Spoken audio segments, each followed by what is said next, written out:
Welcome to the Patchwork Podcast. My name is Brandon Robertson. Patchwork is a show that brings together various voices and perspectives on the topics of spirituality, social justice, and culture to help you expand your mind and tap into a richer, fuller life. To start, let me introduce myself. I'm Brandon, and for as long as I can remember, I've had a passion for bringing together diverse people and perspectives. My journey began as a teenager who joined a conservative Baptist church and at the same time began wrestling with my own queer sexuality. The tension of these two important aspects of my identity, my faith and my sexuality, led me down a path of curiosity and questioning in just about every aspect of my life.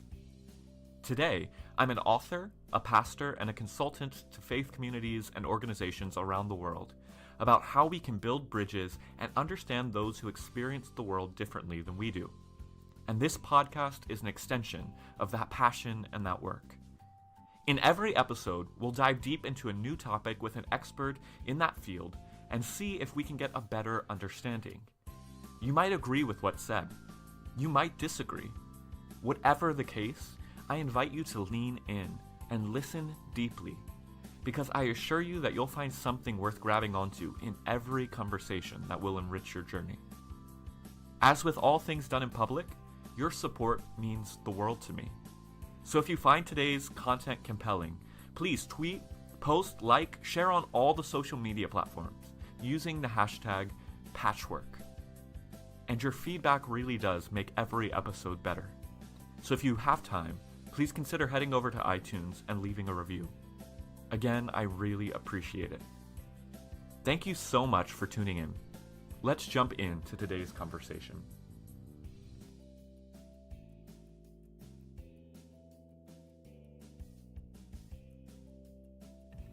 Well, welcome back to the Patchwork Podcast. My name is Brandon Robertson, and I'm so glad you've tuned in today for a conversation with my friend James Prescott. James was visiting me over here in San Diego, visiting our church community here, all the way from England. And I first connected with James when I went over to England for my first book tour for my book Nomad. And the one thing that I've consistently been struck with about James is that he has a heart for the creative process and for helping others lean into the creative process and understand the creative process. I don't know about you, but for me, creating is both one of the most cathartic and healing things that I get to do, and it also sometimes takes a lot of energy and a lot of work, and it feels like an uphill battle. Creativity is unique like that. And what I discovered in my conversation with James is that when we're talking about creativity, we're actually just talking about life. You know, in my Christian theology, I believe that we are made in the imago Dei, which means the image and the likeness of God. And the fundamental nature of God that we see from our tradition, from the Judeo-Christian tradition, is that God is a creator. God loves to create and is always creating. And in the earliest pages of the Hebrew Bible, we have this beautiful poem of God going through the creative process where he is creating the cosmos with the power of a word. God, at the very beginning of the Hebrew Bible, is a spoken word artist, literally speaking and bringing new life, new creations into being. Our life every day is a creative process. Every day, your life itself is a canvas, and you're being given the opportunity to paint on that canvas whatever it is that your heart desires. Sure, there are outside influences, there are obligations, there are things in all of our lives that are going to direct exactly what we're going to create on any particular day. But every day is an opportunity to make something new, to improve something, to bring beauty and depth and meaning to our lives and to the world around us. Today, as you listen to me talk with James, we're going to talk a little bit about his new book, The Mosaic of Grace. It came out about a year ago.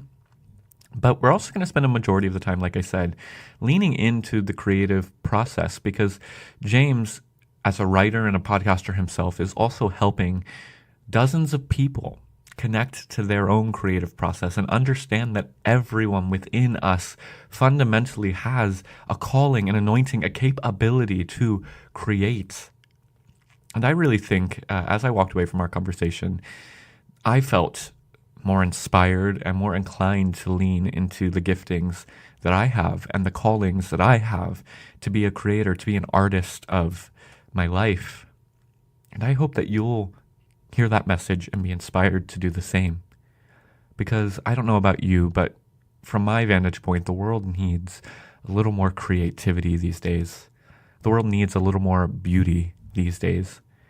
And if all of us could lean into our lives with creative freedom, with eyes wide open, perhaps we could begin to work to make the more beautiful world our hearts know is possible.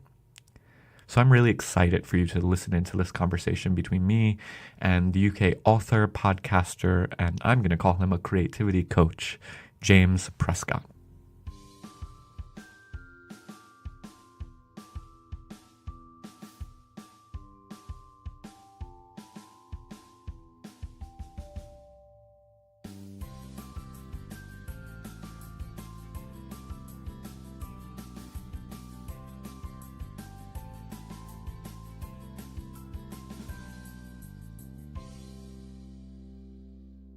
As you've heard me say already, we're talking to James Prescott, who is the author of the book Mosaic of Grace.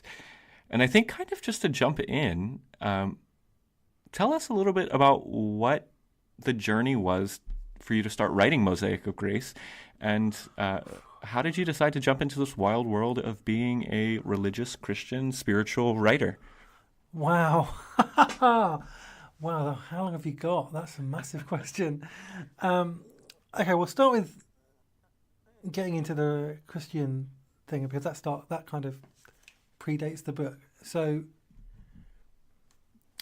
crikey, I started writing probably in 2004. I did a gap year with a missionary organisation, and part of that gap year was we had to do assignments, written assignments. And I'd always been good at writing since I was young. I never really thought about doing it properly.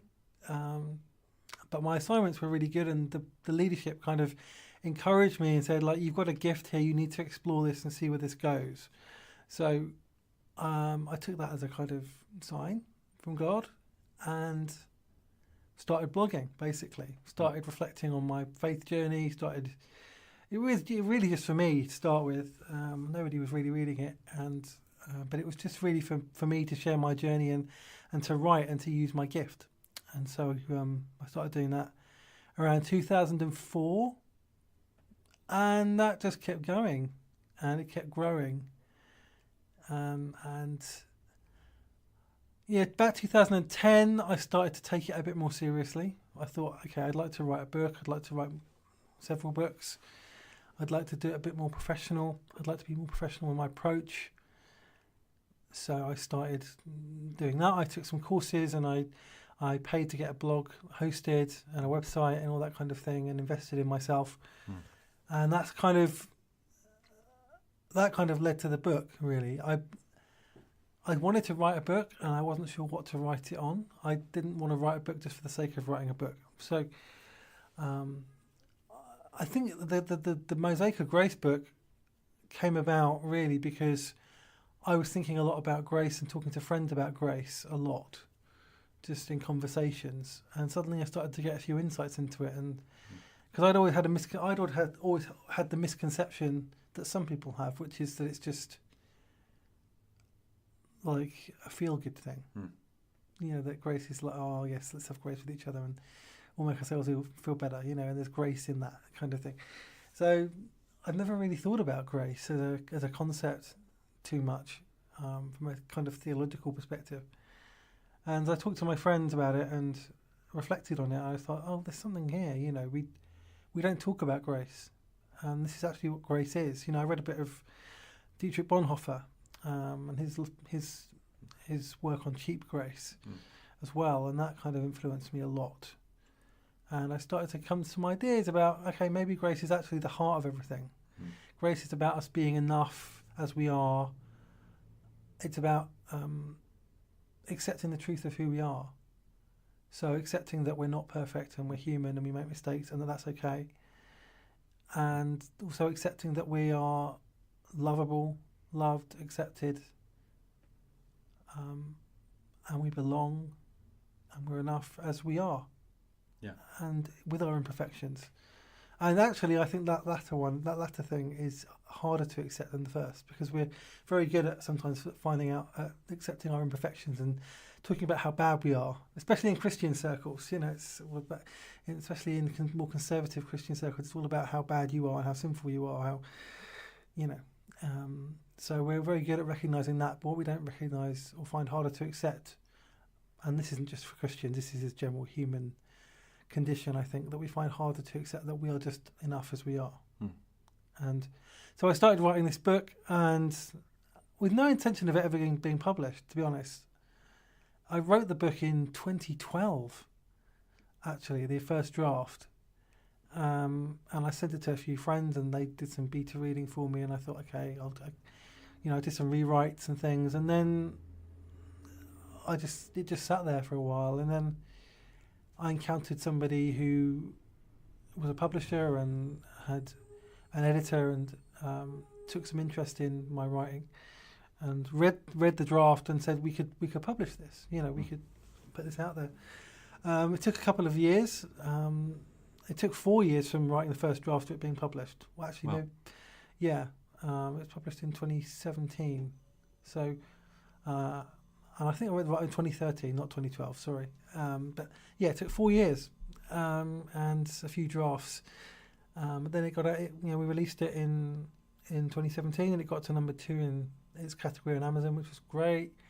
All the feedback, most of the feedback I got was fantastic, and the people that have read it, they said it meant something to them, and that was really, really great for me. Yeah. That's really the journey of the book, and I never set myself up as wanting to be a Christian leader or a spiritual leader or influencer or anything like that. I just had things to say. That's one of the reasons I started my podcast, which you've been on a couple of times, the Poema podcast, because I wanted to explore those ideas with other people, people who are talking about these issues, people who are talking about the spiritual journey and what it meant. Yeah.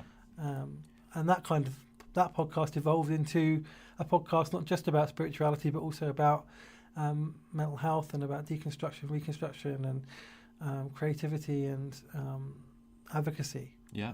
As well, and it's been an interesting journey, and totally. And now I'm getting into the point where I'm going to be writing my next book, so hopefully it won't take as long to get that one out. Yeah. From writing it. Yeah. On that note, how do you stay? Because I think there's probably a lot of people that listen and have dreams of whether it's writing a book or doing anything, starting a business or starting a church or whatever. You clearly had a lot of persistence to start blogging, and you said nobody was reading in the beginning. I think that's all of our journeys, but how do you press through the nobody reading and then the book going through multiple drafts, and yet you keep pushing forward, you keep pursuing it? I feel like a lot of people would give up at some point, but you press through. Why? How? Crikey, no one's ever asked me that question before. You're good at this podcasting thing. I learned from you. So. Well, you're too kind. What kept me pushing through? I think I just love creating things. Rob Bell is kind of a big role model for me in his approach to creativity and his creative process. And it's for him. It's about the journey of creating things and sharing them with people, and he enjoys the work, and that's, I think, I fully subscribe to that. You've got to find the joy in the work, because if you're aiming for the outcome, like I'm going to get a book published and I'm going to be an international speaker and I'm going to sell 1 million books, and if that's kind of what if that's in your mind all the time when you're writing or creating anything, then you're gonna fall apart. You're gonna lose it. I made that mistake with a few things in the past. I had a few failures, and when that happened, it stripped everything away, and I actually lost my desire to write for a while, and it was because I had somehow unknowingly set myself up to be like, when my blog started growing, I got my ego kind of kicked in. Without my permission, as it tends to do. It's quite devious, your ego. But kind of, and I'm a 4 on the Enneagram as well, so I'm a dreamer as it is. So you start to get these dreams of like, oh, I'm going to do this, I'm going to do that, I'm going to do the other. The book's going to do this, and then it doesn't quite do what you think it's going to do, and so suddenly you pinned all your hopes on this delivering something. Yeah. So it wasn't about the writing, it was about the result. It was about what it will give me, what it will give my ego, what it will give my career. That's good. And if I don't get that, then I'm not going to do the writing at all. And for some writers, it's like that.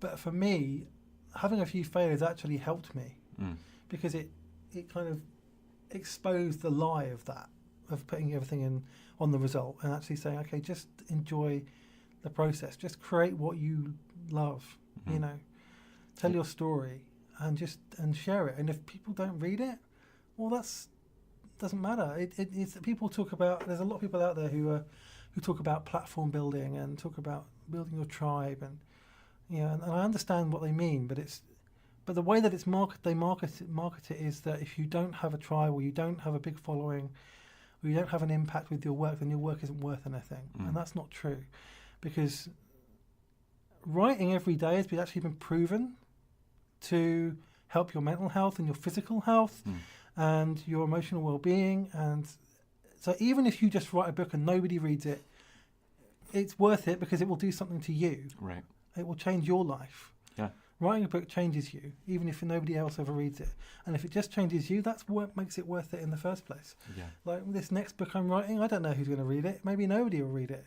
But I know that in writing it, it will be, first I'll get joy out of writing it anyway, just from the creative process of planning it and writing it. I'm already planning it and I'm already enjoying that process. But if nobody reads it, it will still have an impact on me writing it, like a kind of therapeutic, healing, transformational impact. And that's why I do it. That's why I do what I do now is, like getting opportunities to come and speak in San Diego and to be on your podcast and things. This is all just like a thrill. It's like something I get to do. It's just something really joyful. It's not the end goal. It's just a kind of blessing on top. I love that. I think there's so much wisdom in what you said. You said it's not.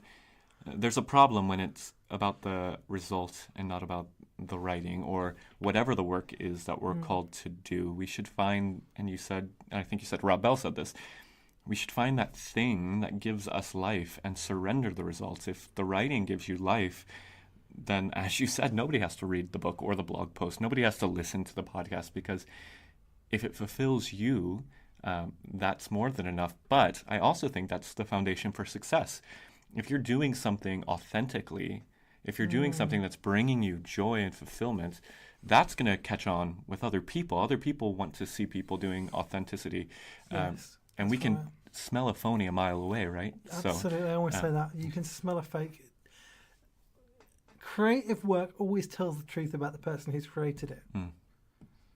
So if it's not authentic, if it's not quite true, where you can tell the person wrote them purely to make money, or because their publisher told them this is what people are buying, so write a book about this. Yeah, you can see, what those books. People know somehow in their subconscious what those books are. Yeah, they do. And there's some people who kind of try and fake authenticity, I think, because they know that people can tell, so they try and fake the authenticity, and you can get away with that for a while, but ultimately you won't succeed in that, because again, people will eventually find out that doesn't. And why would you want to do it? Why would you spend your life pouring yourself into something that's not authentic? And yet, I mean, at least in America, that is our culture. It's you do whatever makes the most money. You do whatever gets you the most success, even if you don't like it. I talk to people all the time. I date a lot these days, and so I've been on a couple of dates where I've been with somebody who said, I'm doing this just because I think it's going to set me up to be successful and have money in the future. And I'm like, great, success and money are wonderful.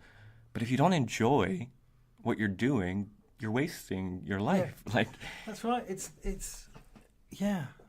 not about the result. Like, we focus on the consumer culture is all about the result and numbers and followers and likes, and this is how addiction starts. Like, you get into being addicted to the result. So you get the hit of seeing people like or retweet or reply or follow or buy something, and suddenly you can't stop looking at it. And then when it goes down, your self-esteem goes down. Right.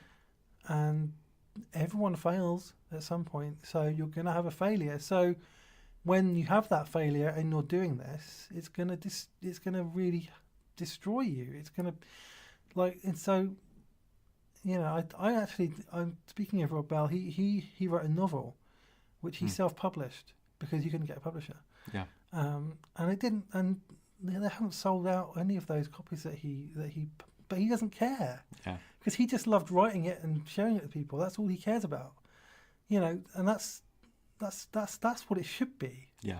It shouldn't be people going to their publisher and asking what's selling well. Totally. It should be, this is what I've got to say. Yeah. Do you want to share this? Are you willing to put this out into the world?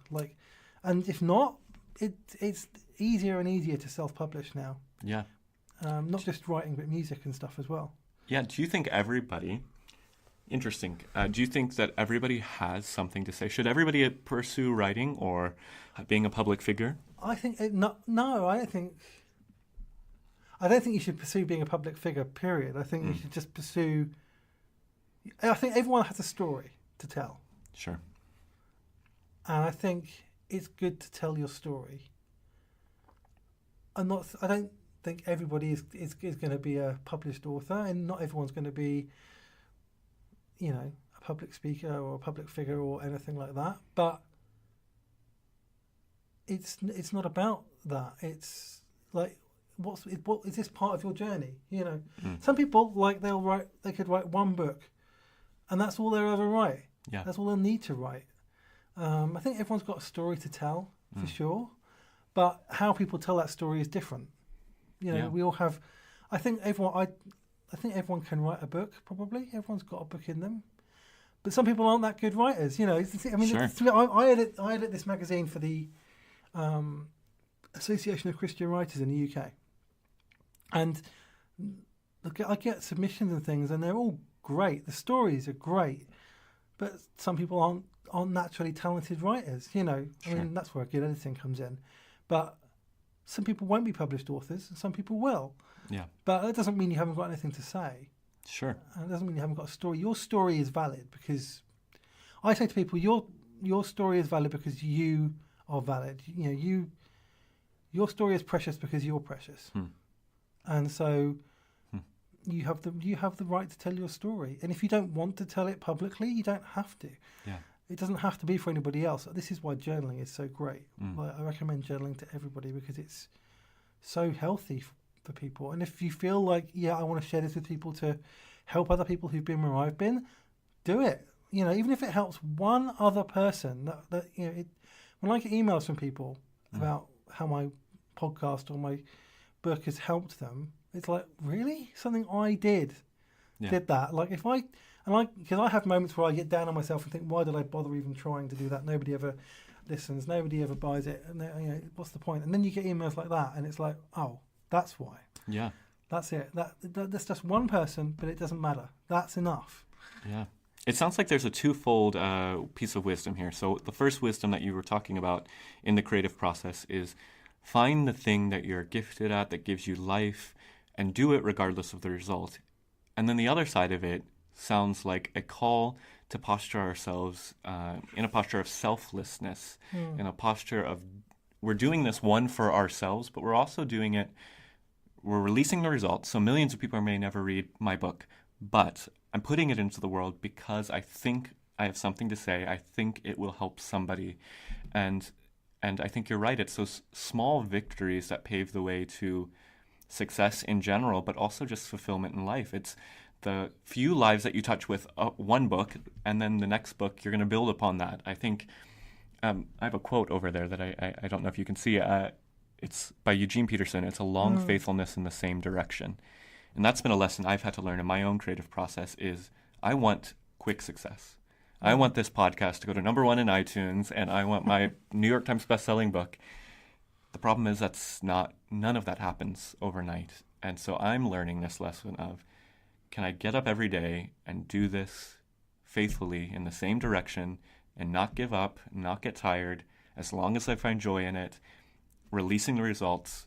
And I think that is the formula from all of my mentors and friends, people like Rob Bell, or you hear Elizabeth Gilbert tell her story. Yes. Millions of failures, not millions, but a couple of books that failed miserably, and then one came that was the right time and the right message, and she became Eat, Pray, Love. Well, the thing I love about Elizabeth Gilbert is that I love lots of things about Elizabeth Gilbert, but one of the things that really struck me was that even when she wrote Eat, Pray, Love, she was still working as a waitress. Like, she made money from her writing. Like, she made more money from her writing than being a waitress, but she never made it her primary source of income. And she says in her book, Big Magic, that we shouldn't burden our art with the responsibility of providing our income. Yeah. And that is really a big mantra for me in terms of my creative process and all the work that I do, is that it's if I burden my art with, like, you have to provide my income, you have to pay all my bills, then the chances are that will end up compromising my art. And and I mean, Liz Gilbert is now in a position where she doesn't have to worry about money because of the success of Eat, Pray, Love, but we can all have that freedom.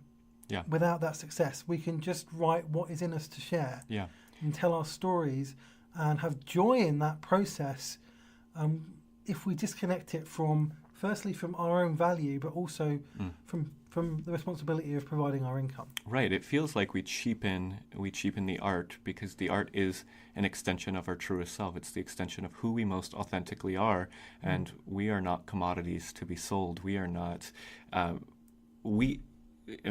We talk about this like in our own circles, right? There are always people talking about what is your brand and how do you brand yourself. We're not brands, we're people, and our arts should be an expression of our truest self, our inner soul. And if the monetary blessing comes from that, that's an added bonus at the end of the day. But again, it all goes back to the wisdom you started this conversation with, which is surrender the result. Just love the creation, love the creative process, because you're expressing yourself. And that alone is fulfilling. And if you're doing that and it's helping one other person, that's fulfilling. Yes. And you keep building on that sense of fulfillment. And again, one day, I hope you and me both have New York Times bestsellers and we can retire and write full time.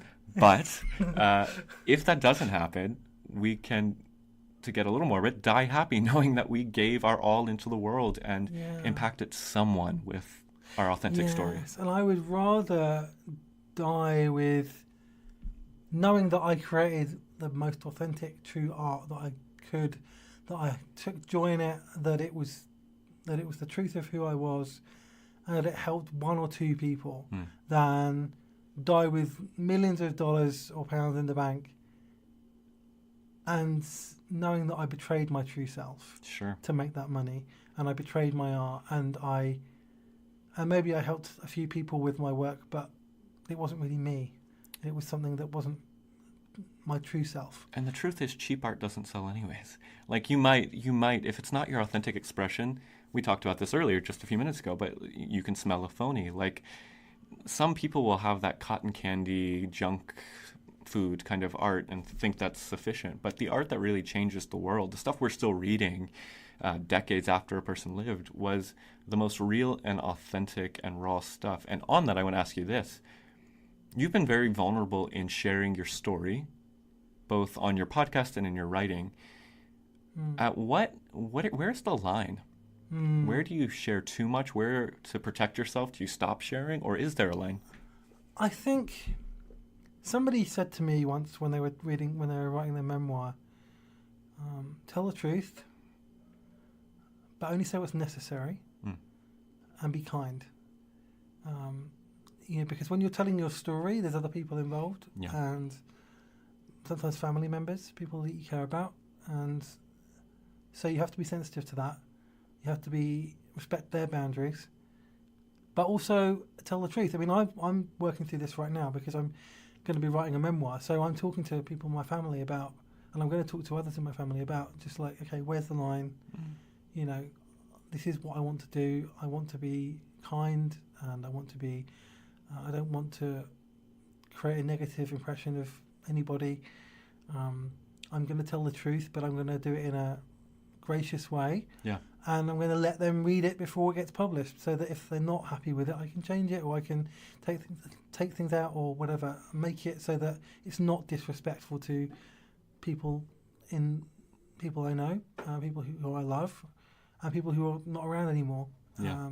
It's really important to do. That's where the boundary is, I think, in terms of telling your story. And there are things that are just that you shouldn't talk about with the whole world. Yeah.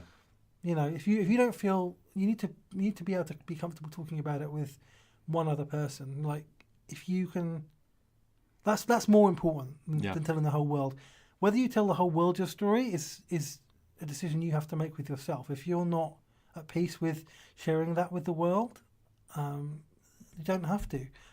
But don't just keep it to yourself either. I think it's important that we share our stories with people who we can trust, people who can give support, people who can give advice, people like, I have a spiritual director, I've had a life coach and things like that I share this with and work things through with them on a one-to-one basis. And I have close friends who I do the same thing with, and are a support network. And obviously I have my spiritual community, So if you've got those support networks in place, you can share your stories there and work that stuff through there. You don't have to share it publicly. And if you're going to share it publicly, I would always say, be kind. Yeah. Tell the truth, and just say what's necessary. You don't have to give all the details. Yeah. But, I think that's wise. I think one thing that's a little counterintuitive in my own journey is, at some point, some of my story I probably should have worked through with a counselor before I shared it. But in other times, I found the healing, like I was in the midst of pain, or I was in the midst of turmoil, and by sharing the story and processing it publicly, it actually helped me feel whole and more healed at the end of it.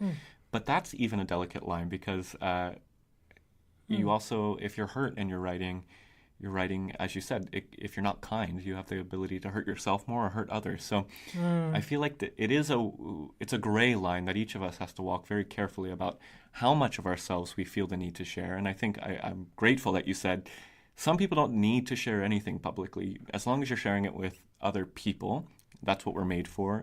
We're made for that kind of relational connection. But not everybody's story needs to be told.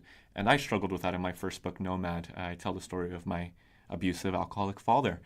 And honestly, I didn't check with him first. And so I had to deal with that after the fact. And it was not easy for him to know that I told the world what happened growing up. But it is important to remember that our stories are connected to others, and that none of us exists in a solitary existence. We're all deeply interconnected. And so whatever we put out into the world, it's not just going to be an expression of us, but it's going to be an expression of those who have impacted and shaped us.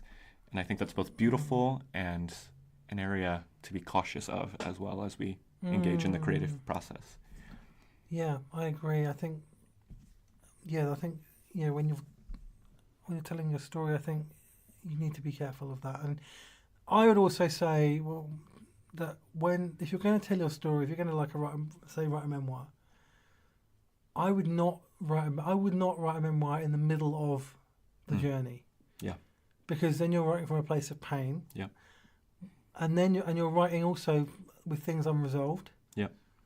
And so that will affect what you create. I mean, your book was fantastic. I loved it. It's a great book, Nomad. I would just say, I mean, for me, I couldn't have written this memoir a year ago or 2 years ago because I wasn't ready yet. Yeah.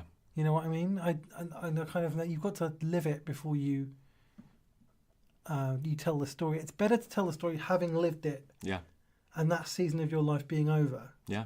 than it is to tell it when you're in the middle of that season. Because, because otherwise I think the emotion of it can be heightened and your perspective on it can be a bit different. Although sometimes it's interesting to hear people's stories in the midst of their experiences. Right. I think there's a place for that. But I think for me, I couldn't have told my story until I was done with it, in terms of that season is kind of over. That season's kind of just finishing, actually. Yeah. So now I'm in that place where, okay, I can now look back. And I knew that I was going to be writing this book during that process, so I wrote loads of like notes, I wrote loads of like material, like in that moment, so I could look back and see what I was like where I was. Sure. This is how I felt then. This is what I was going through my mind then. Right. And now I can go back to that material and I can use it and bring the wisdom that I've got from the whole journey. Yeah. And the kind of reflective stuff back onto that and say, this was what was going on. Yeah. And actually learn something new about myself and about Right. that experience. Because a lot of the wisdom isn't unearthed until you're looking backwards upon it. Most of us, Yeah. I mean, that's why we say that cheesy quote, hindsight's 20/20. But like, it's true that, and I feel that about Nomad. I say this all the time. Even from the moment it was published, I started telling people, I disagree with a lot that's in this book because I was writing it in one period of life, and now I'm outside of that period, and I'm looking back, and I'm like, that's not how I would say things now. I don't regret it, but I think that's part of the creative process, that you're always changing. So the art you create today, whatever it is, might not reflect you in 10 years. Well, yeah, I mean, it's funny because Mosaic of Grace, I still believe in the core message of that book passionately. But if I was to write that book now, I'd write it very differently. Right. And your art is always a reflection of who you are when you make it. So I'll write this book now, then in 10 years I'll look back and say, wow, I've grown so much since then. Because that's what it should be anyway. If you're engaging with growth and transformation and mystery, and you're looking to move forward, which I'm always trying to do, and I think everyone should always be trying to do, then you should be looking back and saying, wow, I couldn't write that book now, but that was great. That was absolutely true of who I was at that point. And that's Mosaic of Grace for me. I mean, it's still a valid book. It still has an impact on people who buy it now. Yeah. And that's really great. And that's fun. And I love that. I'm proud of that book. But it's not who I am now. But it shouldn't be who I am now because I wrote it 5-6 years ago. Sure. So of course I'm not going to be the same person I was then. Right. Just as you aren't the same person you were when you wrote Nomad. So it's and accepting that is actually a really important part of the creative process. Totally. Because you can easily get bitter or get a bit embarrassed by past stuff and say, oh God, I'm a much better writer now.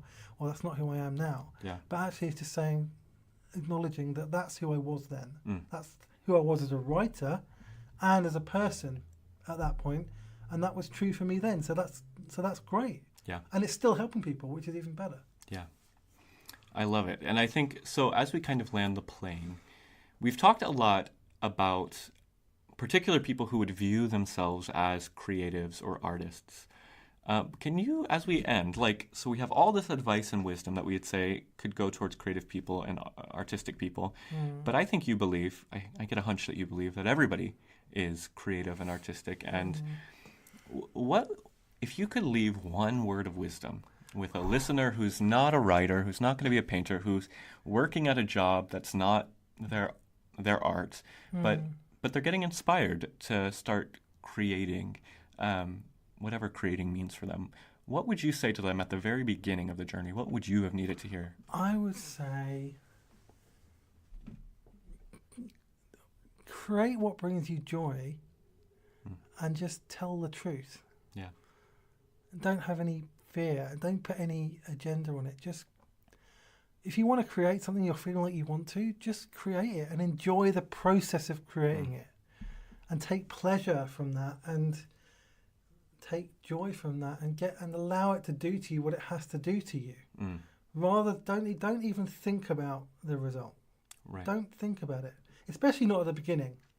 Just think about, okay, I'm feeling like I want to start painting, so I'm just going to paint, and I'm just going to enjoy painting and see what happens, and see what happens to me as a result of that, and then we'll see what happens. It's an adventure. Like, see it as an adventure. Like, I mean, we're all creators essentially, because we're all creating our lives.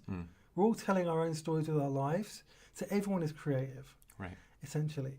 But if you're engaging with art, like painting or writing or podcasting or music or anything, just do what brings you joy and tell the truth, and just be fully present in it rather than thinking about the result. That sounds like good wisdom for life in general. I think so. Yeah. I think creativity, like, there's a lot of. I often said writing is a lot like life. I think creativity is a lot like life, because we're creating our lives, because our lives often work best around the kind of concept of story. I think the same truths can apply to creativity as they can to life. Totally. Maybe I'll write a book on that one day. Yeah, sounds like a good book to have out there. James, thank you so much for spending some time with me today. It's good to finally have you on that side of the microphone. Yeah, and it's been great. Good to talk to you about this stuff. This is good, and I know that so many people are going to be blessed by this inspiring interview and the insights into your own creative process. So thank you. Well, thank you for having me on. It's a real pleasure. Yeah. Fantastic. Now let's go enjoy San Diego.